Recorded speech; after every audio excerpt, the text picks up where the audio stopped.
Hello guys, welcome to exam bar. दोस्तों, उम्मीद करता हूं आप सब लोग अपने अपने घरों पर सकुशल होंगे और आपकी स्टडी भी बहुत अच्छी चल रही होगी और आने वाले एग्जाम्स में आपको श्योर सक्सेस मिलेगी। दोस्तों, जीएस की लास्ट क्लास में हम लोगों ने भारत का संवैधानिक विकास पार्ट 2 देखा था और जिसमें हम लोगों ने 1892 तक के अधिनियमों का फैक्ट्स का अध्ययन किया था। दोस्तों, इसी क्रम में आज हम लोग भारत का संवैधानिक विकास पार्ट 3 देखेंगे और इसमें हम लोग मार्ले मिंटो सुधार 1909 से लेकर भारत स्वतंत्रता अधिनियम 1947 तक का अध्ययन करेंगे। दोस्तों, जितने भी अधिनियम हम लोग डिस्कस कर रहे हैं, चाहे हम लोगों ने पिछली क्लास में अध्ययन किया हो, चाहे हम लोग आज डिस्कशन करने जा रहे हो, हम उनके पीछे के लॉजिक और वहां से जितने भी इंपॉर्टेंट फैक्ट निकलते हैं, पॉइंट निकलते हैं, वो क्यों आए हैं, उनके पीछे का जो कारण होता है उनको समझते हुए चलते हैं और आज भी हम लोग वैसा ही करेंगे।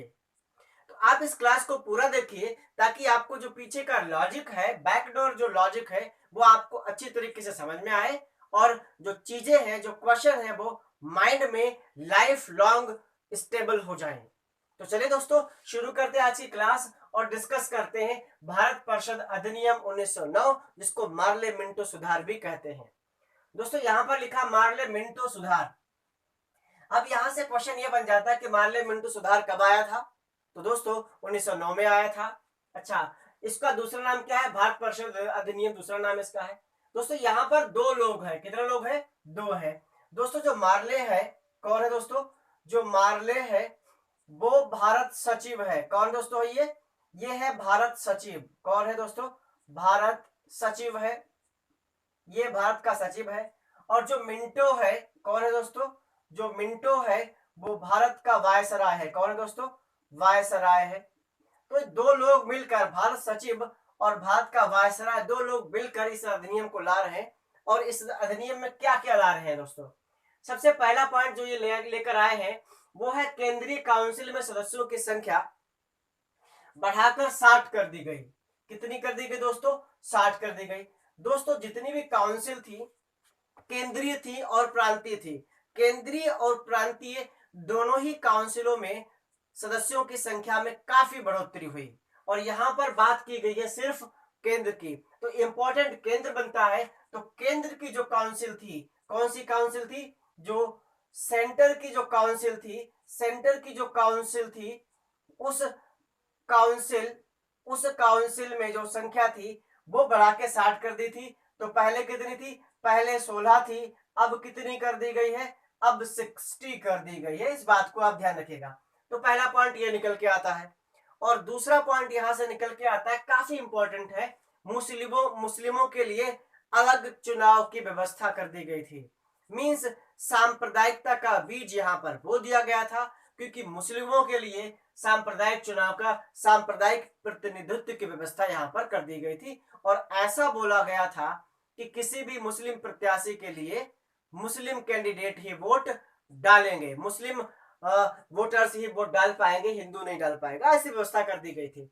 अच्छा, ऐसी व्यवस्था की क्यों गई थी? इसके पीछे का जरा लॉजिक समझते हैं हम लोग। दोस्तों, ये अधिनियम आया 1909 में। इससे थोड़ा पहले चलते, 4 साल पहले। 4 साल पहले मतलब 1905। कौन सा दोस्तों? 1905। अब 1905 में एक इंपॉर्टेंट घटना हुई थी, आपको याद होगा शायद। थोड़ा याद करिए। इस ईयर में बंगाल का विभाजन हुआ था। क्या हुआ था दोस्तों? इसमें हुआ था बंगाल विभाजन। बंगाल विभाजन हुआ था दोस्तों। अच्छा, बंगाल विभाजन ये करना क्यों चाहते थे दोस्तों? अंग्रेज बंगाल विभाजन इसलिए करना चाहते थे कि जो क्रांतिकारी गतिविधियां थी वो बंगाल से ज्यादा होती थी, बंगाल में एकता ज्यादा थी। इसीलिए हिंदू मुस्लिम की एकता को तोड़ने के लिए इन्होंने बंगाल का विभाजन कर दिया। और फिर विभाजन के बाद रविन्द्रनाथ टैगोर, कौन दोस्तों? रविंद्रनाथ टैगोर जी ने यह कहा कि जो हिंदू महिलाएं हैं वो मुस्लिम भाइयों के कलाइयों पर राखी बांधेंगे और एकता का संदेश देंगे। तो दोस्तों, उसके बाद में ऐसा ही किया गया और जो अंग्रेजों की चाल थी वो उल्टी पड़ गई। उल्टी पड़ गई का मतलब वो हिंदू और मुस्लिम की एकता को तोड़ना चाहते थे और राखी बांधने के बाद हिंदू और मुस्लिम की एकता थोड़ी और बढ़ गई। तो दोस्तों, यहां से आप इस बात को समझिएगा। लेकिन यहाँ से काफी इंपॉर्टेंट क्वेश्चन बनता है कि सांप्रदायिक चुनाव की व्यवस्था कब शुरू की गई थी? 1909 में शुरू की गई थी। किस अधिनियम के तहत? मार्ले मिंटो सुधार के तहत, या भारत परिषद अधिनियम 1909 के तहत। दोस्तों इस बात को आप याद रखना।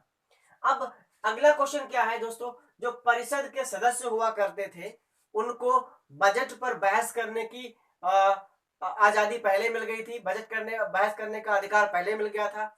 और अब इस अधिनियम में उन सदस्यों को बजट पर पूरक प्रश्न पूछने का भी अधिकार मिल गया था। तो यहां से इंपॉर्टेंट क्वेश्चन ये बनता है कि परिषद के सदस्यों को पूरक प्रश्न पूछने का अधिकार कब मिला था? तो दोस्तों वो मिला था 1909 में मिला था। किस अधिनियम के तहत दिया गया था? दोस्तों अधिनियम 1909 के तहत दिया गया था। तो दोस्तों यहां से इतने इंपॉर्टेंट फैक्ट्स बनते हैं और उम्मीद करता हूं आपको फैक्ट के पीछे की जो बैकडोर स्टोरी है वो समझ में आई होगी। दोस्तों अब क्या है, अब इसके बाद में अगला अधिनियम आया भारत शासन अधिनियम 1919, जिसको मॉन्टेग्यू चेम्सफोर्ड सुधार भी कहते हैं। क्या कहते हैं दोस्तों? मॉन्टेग्यू चेम्सफोर्ड सुधार। जैसा कॉम्बिनेशन यहां था वैसा ही कॉम्बिनेशन यहां पर भी है।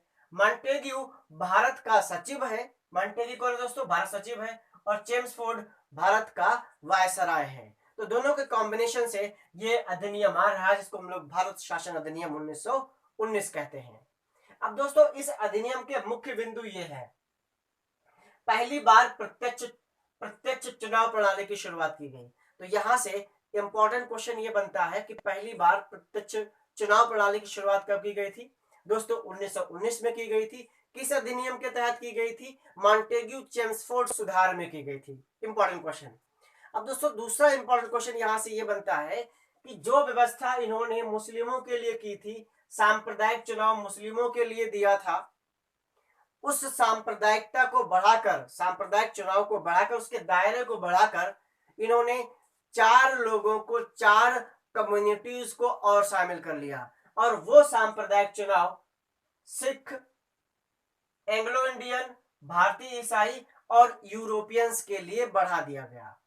तो कहने का मतलब इन्होंने 4 लोगों को, 4 समूहों को और शामिल कर लिया, जिसमें एक भारतीय है और 3 डायरेक्टली या फिर इनडायरेक्टली अंग्रेज ही है। तो कुल मिलाकर यहां पर भी ये अपना ही फायदा देख रहे हैं, भारत का नहीं। और ये सांप्रदायिक दायरों को यहां पर बढ़ाकर इन्होंने एक बार और समाज को बांटने की कोशिश की है। तो यहां से एक और इंपॉर्टेंट क्वेश्चन बनता है जो यहां से संबंधित है कि भारत में सांप्रदायिक चुनावों का या सांप्रदायिकता का जन्मदाता कौन है? तो सांप्रदायिकता का जन्मदाता है लॉर्ड मिंटो। इसका सही जवाब क्या बनेगा दोस्तों? लॉर्ड मिंटो भारत में सांप्रदायिकता का जन्मदाता कहा जाता है या पिता कहा जाता है, सांप्रदायिकता का फादर भी कहते हैं उसको। आई थिंक दोस्तों यहां तक बातें आपको समझ में आई होगी। अच्छा दोस्तों इन्होंने अब ये क्यों लाया है? क्योंकि यहां तक आते आते गांधी जी की एंट्री हो गई थी और लोग फिर से एक हो गए थे और फिर उन्होंने अगली बार फिर से बांटने की कोशिश कर दी है। तो दोस्तों यहां से अगला पॉइंट ये निकल के आता है कि भारत के जो कार्य थे, भारतीय कार्यों की देखभाल के लिए एक ये भारतीय उच्चायुक्त की स्थापना की गई। किसकी स्थापना की गई दोस्तों? उच्चायुक्त की स्थापना की गई, जो भारतीय कार्यों की देखभाल करेगा, क्या कमी है उनमें, उनमें कैसे सुधार किया जा सकता है, उस बात को वो नोटिस करेगा, इसकी पड़ताल करेगा। दोस्तों ये बात व्यवस्था यहां पर कर दी गई। दोस्तों इसके बाद में केंद्र में द्विसदनात्मक व्यवस्था और प्रांतों में द्वैध शासन लगाया गया। अब दोस्तों यहां से क्या है, केंद्र में द्विसदनात्मक व्यवस्था। देखो सेंटर में कौन सी दोस्तों? सेंटर में द्विसदनात्मक व्यवस्था की गई, सेंटर में द्विसदनात्मक। अब द्विसदनात्मक दोस्तों कैसी व्यवस्था है? एक तो अपर हाउस हो गया, कौन सा दोस्तों? Upper house. और दूसरा हो गया लोअर हाउस, कौन सा दोस्तों? Lower house. जैसा इस समय है, अपर हाउस को हम लोग राज्यसभा कहते हैं और लोअर हाउस को हम लोग लोकसभा कहते हैं। तो उसी टाइप की व्यवस्था अधिनियम 1919 में कर दी गई थी। कहां कर दी गई थी? सेंटर में की गई थी। और जो प्रांत थे दोस्तों, प्रोविंशियल्स थे, प्रांतों में क्या किया गया था दोस्तों? प्रांतों में द्वैध शासन। कैसा शासन? द्वैध शासन। द्वैध शासन लगाया गया था। अब दोस्तों यहां से एक इंपॉर्टेंट क्वेश्चन ये बन जाता है कि प्रांतों में द्वैध शासन की व्यवस्था कब शुरू की गई थी? तो उसका सही जवाब होगा 1919 में शुरू की गई थी। अच्छा, किस अधिनियम के तहत शुरू की गई थी? तो वो अधिनियम है मॉन्टेग्यू चेम्सफोर्ड अधिनियम 1900, मॉन्टेग्यू चेम्सफोर्ड सुधार 1919, या फिर भारत शासन अधिनियम 1919 में ये व्यवस्था की गई थी। दोस्तों ये काफी इंपॉर्टेंट क्वेश्चन है, ये कई बार एग्जाम से पूछा जा चुका है, तो इसको आप कहीं पर नोट कर लें और इसके फैक्ट भी लिख लें। दोस्तों यहां से जो अगला फैक्ट निकल के आता है वो क्या निकल के आता है? पहली बार, यहां पर पहली बार उत्तरदायी शासन शब्द का प्रयोग किया गया था। दोस्तों पहली बार किस चीज का प्रयोग किया गया था? तो पहली बार उत्तरदायी शासन शब्द का प्रयोग किया गया था। ये अपने यूपीएससी एग्जाम के लिए ये क्वेश्चन काफी ज्यादा इंपॉर्टेंट है कि पहली बार उत्तरदायी शासन शब्द का प्रयोग कब किया गया था? तो पहली बार उत्तरदायी शासन शब्द का प्रयोग मॉन्टेग्यू चेम्सफोर्ड सुधारों में किया गया था या भारत शासन अधिनियम 1919 में किया गया था। इस बात को आप ध्यान रखना। अब दोस्तों इसके बाद में इसी अधिनियम में एक और व्यवस्था कर दी गई थी कि इस अधिनियम में जितने कार्यों को बताया गया है उन कार्यों की जांच के लिए 10 साल के बाद, कितने के बाद दोस्तों? 10 साल के बाद एक आयोग बनाया जाएगा, एक कमीशन बनाई जाएगी। क्या बनाई जाएगी दोस्तों? एक कमीशन बनाई जाएगी जो इस कमीशन की जो इस अधिनियम में जितने भी कार्य हैं उनकी प्रगति को आकर चेक करेगी, निरीक्षण करेगी, जांच पड़ताल करेगी। लेकिन हुआ कुछ दोस्तों यूं कि जब 10 साल के बाद 29 होता है, लेकिन 29 की जगह पर वो आयोग 1927 नवंबर 1927 में ही आ गया। कब दोस्तों आ गया? वो नवंबर 1927 में आ गया। और जिसको हम लोग बोलते क्या है? जिसको हम लोग बोलते हैं साइमन कमीशन। क्या बोलते हैं दोस्तों? Simon commission. तो साइमन कमीशन जो आया था वो कब आया था दोस्तों? वो आया था 1927 में। क्यों आया था? जो भारत शासन अधिनियम 1919 है उसकी जांच करने के लिए आया था, उसके कार्यों की जांच करने के लिए आया था। तो दोस्तों एक बात यहां से फैक्ट निकलता है कि साइमन कमीशन कब आया था? नवंबर 1927 में आया था। वैसे ही उसका जो फिक्स टाइम कब था आने का? 10 साल बाद 1929 था, 2 साल पहले आया था। तो इतनी बात आई थिंक आपको समझ में आई होगी। दोस्तों इसी के बीच में एक और घटना हुई। वो घटना की थी क्या थी दोस्तों? 3 गोल मेज सम्मेलन हुए थे। क्या हुए थे? गोल मेज सम्मेलन, गोल मेज कॉन्फ्रेंस या सम्मेलन। दोस्तों ये गोल मेज सम्मेलन हुए कहां थे? 30-31 में। ये इंग्लैंड में हुए थे। कहां हुए थे? इंग्लैंड में हुए थे। अब यहां पर देखने वाली बात यह है, जो भारतीयों ने नहीं नोट की, अंग्रेजों ने नोट की। वो बात यह थी कि इन सम्मेलनों में गांधी जी और अंबेडकर, डॉक्टर भीमराव अंबेडकर और गांधी जी, ये दोनों आपस में ही झगड़ गए। और जब आपस में अपने अपने उद्देश्यों को लेकर ये एक दूसरे के खिलाफ झगड़ गए, उसका फायदा अंग्रेजों ने उठाना चाहा और कम्युनल अवार्ड, कौन से? कम्युनल अवार्ड,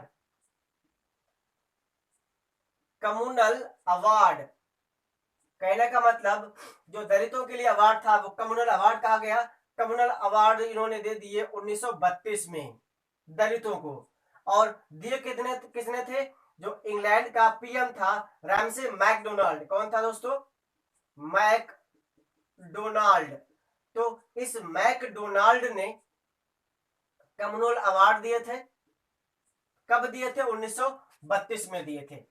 अब दोस्तों जब 1932 में कम्युनल अवार्ड आए, दलितों के लिए अलग व्यवस्था आई, तो उस समय गांधी जी यरवदा जेल में थे। कहां थे दोस्तों? यरवदा जेल में थे। और जैसे ही उनको इसके बारे में पता लगा वो आमरण अनशन पर बैठ गए। कहां बैठ गए दोस्तों? आमरण अनशन पर बैठ गए। और फिर क्या हुआ? फिर भारतीय राजनीति में उथल पुथल मचने लगी। और फिर जो नेता थे, भारतीय राजनीति के जो नेता थे, कांग्रेसी या नॉन कांग्रेसी थे, उन्होंने बीच में पड़कर अंबेडकर और गांधी जी दोनों का समझौता कराया, जिसको कहा जाता है पूना पैक्ट। क्या कहते दोस्तों? पूना पैक्ट। तो पूना पैक्ट दोस्तों हुआ था, कब हुआ था? 1932 में हुआ था। अगर आपसे ये पूछा जाए पूना पैक्ट कब हुआ था, 1932 में हुआ था। अच्छा, किस किस के बीच में हुआ था, तो ये हुआ था गांधी जी और अंबेडकर के बीच में। यहां से भी कई बार क्वेश्चन बन जाते हैं, कई बार पूछे भी गए हैं, तो आप इसको भी नोट करिए। और अब चलते हैं दोस्तों भारत शासन अधिनियम 1935। दोस्तों ये वो अधिनियम है जो अपने प्रेजेंट टाइम पे जो भारत का संविधान है उसका आधार है। यहां से अधिकतर जितने भी इसके प्रावधान थे उनको भारतीय संविधान में या तो थोड़ा बहुत बदलाव करके या फिर एज इट इज शामिल कर लिया गया है। तो ये अधिनियम बहुत ही इंपॉर्टेंट है, बहुत ही खास है। यहां से कई महत्वपूर्ण प्रश्न निकल के आते हैं। तो दोस्तों यहां से जो पहला बिंदु निकल के आया है, पहला इंपॉर्टेंट फैक्ट निकल के आया है, वो क्या निकल के आया है दोस्तों? वो निकल के आया है कि पहली बार संघात्मक सरकार की व्यवस्था की गई। पहला पॉइंट, कैसी सरकार? संघात्मक सरकार। और दूसरी बात, प्रांतों में द्वैध शासन को खत्म कर दिया गया, केंद्र में लगा दिया गया। अब दोस्तों जिस द्वैध शासन को, जिस द्वैध शासन प्रणाली को प्रांतों में यहां पर लगाया गया था, यहां पर प्रांतों में लगाया गया था, उस प्रांतों में द्वैध शासन प्रणाली को यहां पर खत्म कर दिया गया। इस बात को आप ध्यान रखना। और केंद्र में लगा दिया गया है। तो यहां से क्वेश्चन आपको घुमाने के लिए ऐसा पूछा जा सकता है कि प्रांतों में द्वैध शासन प्रणाली को कब खत्म किया गया था। तो अब खत्म करने की बात है तो आपका आंसर 1919 नहीं होना चाहिए। आपका आंसर होगा भारत शासन अधिनियम 1935 के तहत 1935 में खत्म किया गया था, पहली बात। और दूसरी बात, केंद्र में द्वैध शासन व्यवस्था कब लागू की गई थी? तो केंद्र में द्वैध शासन व्यवस्था 1935 में लागू की गई थी और इसी अधिनियम के तहत लागू की गई थी। तो आप इन दोनों बातों को याद रखिएगा कि प्रांतों में द्वैध शासन व्यवस्था लागू कब की गई है? 1919 में लागू की गई है। खत्म कब की गई है? 1935 में खत्म की गई है। इस बात को आप बहुत ही अच्छी तरीके से ध्यान रखिएगा। दोस्तों इसके बाद में क्या हुआ? दोस्तों इसके बाद में भारतीय रिजर्व बैंक की स्थापना की गई। दोस्तों मुद्रा और शाख नियंत्रण के लिए भारतीय रिजर्व बैंक की स्थापना भी 1935 में इस अधिनियम के तहत की गई थी। अब दोस्तों अगला यहां से जो इंपॉर्टेंट क्वेश्चन निकल के आता है कि भारतीय रिजर्व बैंक की स्थापना किस अधिनियम के तहत की गई थी? तो भारत शासन अधिनियम 1935 के तहत की गई थी। कब की गई थी? 1935 में की गई थी, पहली बात। अब दोस्तों अगला यहां से पॉइंट निकल के आता है, सांप्रदायिक निर्वाचन प्रणाली का और विस्तार कर दलित, महिला, मजदूर वर्ग को भी शामिल कर लिया गया। अब दोस्तों अभी थोड़ी देर पहले हमने देखा था कम्युनल अवार्ड जो रैमसे मैकडोनाल्ड ब्रिटेन का जो पीएम था उसने दिए थे, वो वहां पर कामयाब नहीं हुआ तो उसने यहां पर डाल दिया। अब उसने यहां पर दलित, मजदूर और महिलाओं के लिए कम्युनल अवार्ड यहां पर उसने शामिल कर दिए गए और यहां पर उनको सांप्रदायिक निर्वाचन प्रणाली देकर उसने अपना उद्देश्य पूरा कर लिया। तो यहां से भी कई बार इंपॉर्टेंट क्वेश्चन पूछा जाता है कि दलितों के लिए सांप्रदायिक चुनाव कब शुरू किए गए थे? तो दलितों के लिए सांप्रदायिक चुनाव भारत शासन अधिनियम 1935 में शुरू किए गए थे। तो उम्मीद करता हूं ये बात आपको समझ में आई होगी। दोस्तों अब क्या है, एक संघीय न्यायालय की स्थापना 1937 में की गई है। अब दोस्तों दूसरी बात, सॉरी पहली बात यह है कि भारत शासन, सॉरी जो पहली बार अधिनियम आया था कब आया था? 1773 में। कब आया था दोस्तों? 1773 में जो अधिनियम आया था, इसमें एक सुप्रीम कोर्ट बन रहा था। कौन सा बन रहा था दोस्तों? सुप्रीम कोर्ट बना था। कहां बना था? वो कोलकाता का था। कहां था दोस्तों? वो कोलकाता का था। वो कोलकाता का था, ठीक है दोस्तों। अच्छा, बंगाल का था। और अब इसके जो चीफ जस्टिस थे एलिजा एम्पे थे। और अब बन रहा है संघीय न्यायालय, और यह संघीय न्यायालय बन रहा है 1937 में। तो यहां से भी एक इंपॉर्टेंट क्वेश्चन निकल के आता है कि संघीय न्यायालय की स्थापना किस अधिनियम के तहत की गई थी? तो दोस्तों संघीय न्यायालय की स्थापना भारत शासन अधिनियम 1935 के तहत की गई थी। कब की गई थी? की गई थी 1937 में। अब दोस्तों यहां से एक क्वेश्चन आपको कमेंट बॉक्स में उसका आंसर करना है। वो क्वेश्चन ये है कि इस संघीय न्यायालय के पहले न्यायाधीश कौन थे। आई रिपीट, क्वेश्चन ये है कि इस संघीय न्यायालय के पहले मुख्य न्यायाधीश कौन थे। इसका आंसर आपको कमेंट बॉक्स में देना है। दोस्तों यहां से अगला पॉइंट निकल के आया है कि वर्मा को ब्रिटिश भारत से अलग कर दिया गया। वर्मा जो आज म्यांमार जिसको हम लोग कहते हैं, जिसकी जो बड़ी फेमस पॉलिटिकल लीडर है आंग सान सू की, वही वर्मा है, वही जिसका नाम आज म्यांमार है, उसको 1935 के अधिनियम के द्वारा भारत से अलग कर दिया गया था। अब यहां से भी कई बार क्वेश्चन पूछा जाता है कि वर्मा को भारत से किस अधिनियम के तहत अलग किया गया था। तो भारत शासन अधिनियम 1935 के तहत अलग किया गया था। फिर कुछ प्रांतों में द्विसदनात्मक व्यवस्था की गई, जैसे आज कुछ 7-8 प्रांतों में द्विसदनात्मक व्यवस्था है। द्विसदनात्मक व्यवस्था का मतलब विधानसभा भी है और विधान परिषद भी है। विधानसभा है, विधान परिषद है, तो ये द्विसदनात्मक व्यवस्था हो गई। तो ऐसे ही द्विसदनात्मक व्यवस्था कुल 11 में से 6 राज्यों में, 6 प्रांतों में इस अधिनियम में द्विसदनात्मक व्यवस्था शुरू कर दी गई थी। तो ये इंपॉर्टेंट पॉइंट यहां से निकल के आते हैं। दोस्तों इसके बाद में अगला अधिनियम है भारतीय स्वतंत्रता अधिनियम 1947। अब भारतीय स्वतंत्रता अधिनियम 1947 कब आया था? सबको पता है, 15 अगस्त 1947 को आया था और उसी दिन पर हमारा देश आजाद हुआ था। और भारत हिंदुस्तान के 2 टुकड़े भी हुए थे। एक को कहा गया था पाकिस्तान, दूसरे को क्या कहा गया था? दूसरे को कहा गया था भारत। तो दोस्तों अब इसके इंपॉर्टेंट पॉइंट क्या है? भारत को स्वतंत्र एवं संप्रभु राष्ट्र घोषित कर दिया गया। तो इस अधिनियम में भारत को स्वतंत्रता दे दी गई और साथ ही साथ भारत को संप्रभु राष्ट्र घोषित कर दिया गया। संप्रभु राष्ट्र का मतलब अब भारत अपने निर्णय खुद ले सकता है, उसमें किसी बाहरी शक्ति की कोई भी दखलंदाजी नहीं होगी, पहला पॉइंट। और दूसरा पॉइंट क्या है? वायसराय का पद समाप्त कर दिया गया था।